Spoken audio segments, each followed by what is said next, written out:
محرم کے حوالے سے جتنے بھی سوالات ہیں نا، آج میں سب کو ایک ہی سوال میں نمٹا دیتا ہوں. تو میں جن لوگوں نے بھی محرم کے حوالے سے سوال بھیجے ہیں میں ان کے سوال پڑھ لیتا ہوں اور پھر سب کو ایک ہی جواب دے دیتا ہوں میں.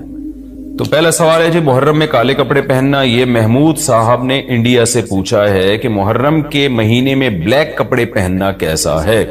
اچھا، ایک اور سوال محرم کے حوالے سے پوچھا ہے جی، محرم میں نکاح کرنا کیسا ہے.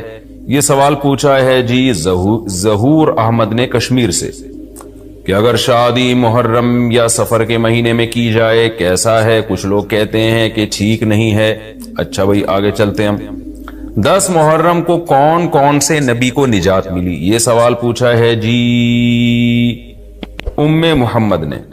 انہوں نے پوچھا ہے کہ جی کیا ان سب باتوں کی کوئی اصل ہے کہ آدم علیہ السلام کو آسمانوں سے 10 محرم کو اتارا گیا، حضرت نوح علیہ السلام کی کشتی اسی دن ٹھکانے لگی، حضرت ابراہیم علیہ السلام کو 10 محرم کو آگ میں ڈالا گیا، اس کی کیا حقیقت ہے.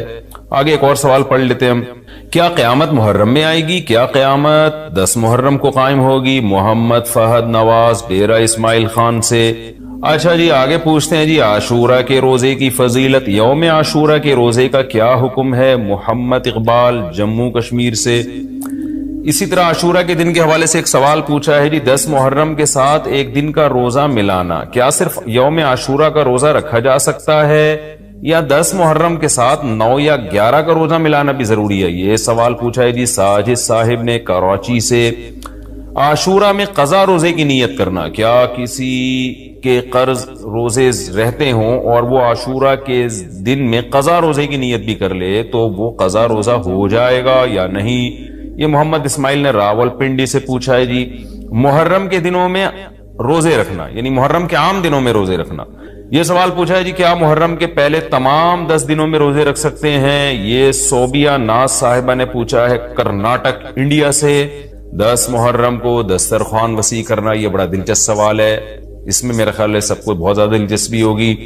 10 محرم کے دن دسترخوان وسیع کرنے کی کیا فضیلت ہے جبکہ 10 محرم کو روزہ رکھا جاتا ہے؟ 10 دن میں کچھ کھاتے پیتے نہیں اور افطار کے وقت 11 محرم شروع ہو جاتی ہے، تو اس حدیث پر کس طرح عمل کیا جائے گا؟ عائشہ صاحبہ نے کراچی سے پوچھا ہے. اور ایک اور سوال ہے جی محرم میں حلیم بنانا کیسا ہے؟ کیا محرم میں شوقیہ حلیم بنانا اور کھانا جائز ہے؟ محمد زبیر. اور اسی سے ملتا جلتا ایک سوال ہے جی حلیم کا تلفظ کیسے کریں؟ سبحان اللہ، محرم میں لوگ حلیم بنائیں گے تو کچھ حلیم کو دلیم کہہ رہے ہوں گے، کچھ سلیم کہہ رہے ہوں گے، کچھ وسیم کہہ رہے ہوں گے. تو اس سے پھر سلیم اور وسیم کو تو غصہ آئے گا کہ یار ہمارا نام حلیم کو کیوں دے رہے ہو. تو یہ بھی سوال پوچھا ہے جی حلیم کو